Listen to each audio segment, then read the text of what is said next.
We were out of Iraq by April 2009. And I told George Bush we were not going to put more troops in. We were coming out. I thought we'd become the occupiers and not the liberators. And we were out 3 years before the Americans.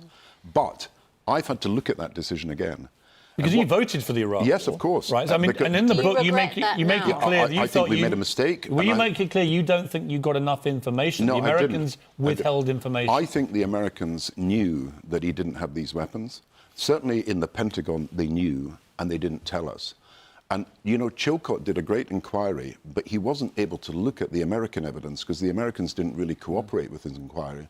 And now when I look at the American evidence, they didn't worry that he didn't have weapons. They were going to go for him anyway. They were into regime change. They wanted the regime to change and Saddam out. We had to have a justification if we were ever going to take action, and they had information that I believe they didn't communicate. Do you feel conned? I feel misled. I think that's the best word. We were not just misinformed, we were misled by the Pentagon. And I feel the basis of our decision. See, I talked to the MI6 at the time, and I'm be honest about it. They said, look, they almost knew the address and the place and the street where these weapons were. And when you get that level of intelligence, which you didn't have at the time, but we were getting that, you have to believe what they say. Do you see but now... afterwards, you find the Americans knew what we didn't know. Do you see now a direct link between what happened then and the rise of Islamist fundamentalism and ISIS? I think it's complicated, but right across the Middle East, you're right, Susanna. Iraq falling apart, which of course it has done.